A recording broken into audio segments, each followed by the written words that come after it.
salam and hello and bonjour and all those other things. I was asked about why I converted, and I'm sure that a lot of my old high school pals who have searched me and found me on Facebook were like, what? Because this that you see now is definitely not what you saw back then. And even it's not just the covering, it's the whole that I have faith, because I was a very outspoken atheist back in the day. I'm so old now. I can't believe how old I'm getting. So I guess, how did I come to this? Let's see. It would be in high school, and I had my boyfriend at the time, who was really great for me, wasn't he? Anyways, it wasn't the best relationship. He was kind of a donkey. But it is what it is.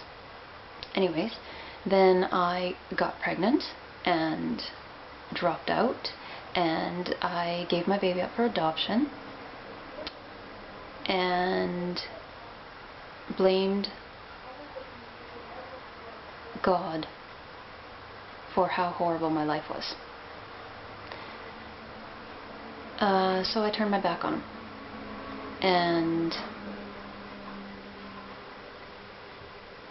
and what can you say? So then I healed a little bit, I guess, in myself, and left numbnuts, and started searching. So I went back to I was raised as a, kind of a joke to say I was raised as a Lutheran. I was baptized as a Lutheran, and I went I remember watching Laura Ingalls Wilder, Little House, and you know, always excited because they went to church, and I wanted to go to church, and I asked my mom once why we don't go to church, and she said, oh, I'm sorry, Mom, she said, because we're Lutheran, we only go to church for weddings and funerals. I know that that's a lie, but I believed her, and looking back on it now, it was really kind of funny. But anyways, that's what we went to church for, weddings and funerals. That was it. So I found a Lutheran church, and I went to it, and it was okay, and got the Bible and read into it, and I didn't feel it. I didn't feel what I saw these people around me feeling, and so I looked elsewhere. I went into all the isms, okay? I went into Taoism, I went to Buddhism, I went to Judaism, I searched everything, I thought, everything. I searched all kinds of faiths in all corners of the world that I could find, and nothing hit home for me. And so I gave up, and I was like, okay, that's it. If these things aren't right, and I can't find anything that is right, then that's it. There's nothing for me. There's no God. So I went back to that sort of atheism, but still searching, right? I guess that's not really an atheist if you're searching for God, but whatever. Beside the point. Then one day I was working with a born-again Christian girl.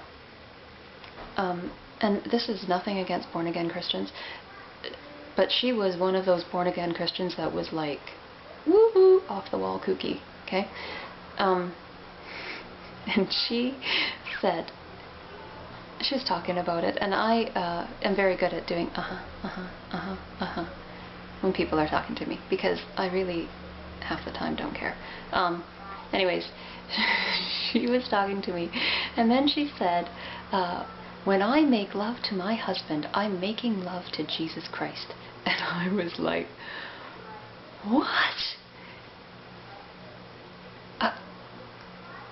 I'll let you all digest that for a little bit, because it took me a moment, and I was like,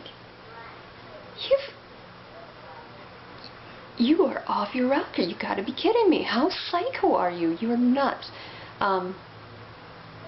And then I went on to say how, because I had somehow formulated in my mind, probably back when I was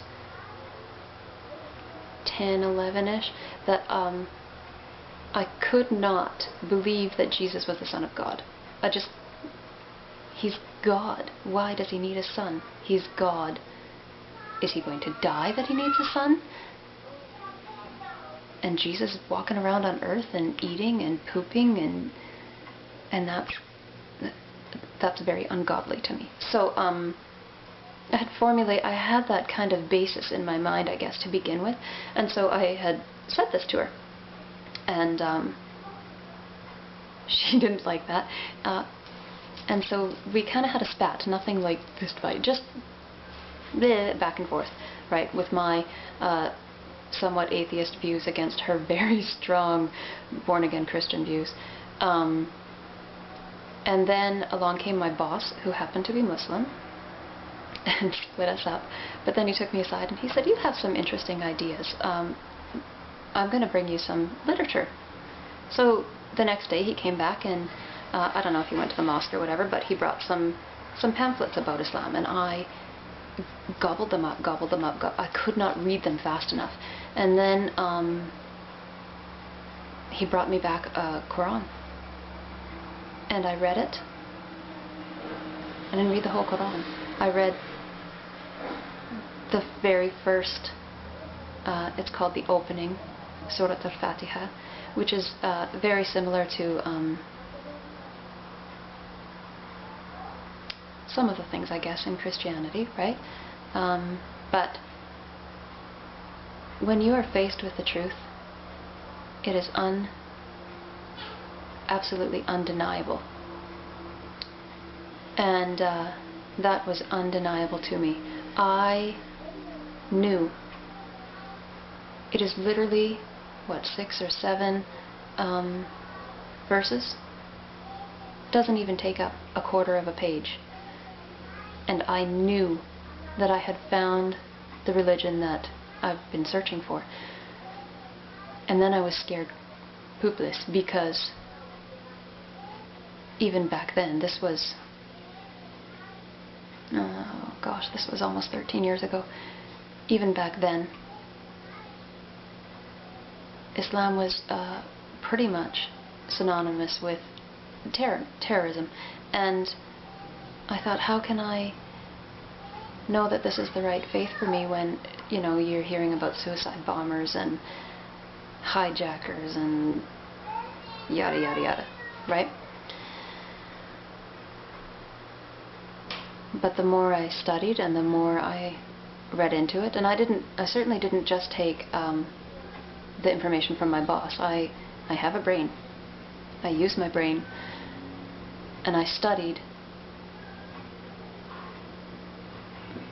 The truth is the truth, no matter how many ways you try and turn it and spin it and wrap it. It is what it is, and I knew that that's what I needed to do. And I became a Muslim. And then I married my boss. But yeah, that's my story.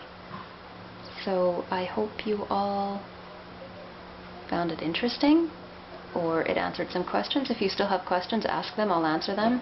And all you haters out there, if you're going to ask me rude, disgusting, horrible questions, or say horrible, disgusting comments, they'll be deleted, okay? Because this is my story, and I'm not going to have you go all nasty on my stuff. If you don't like it, don't watch it. Bye-bye.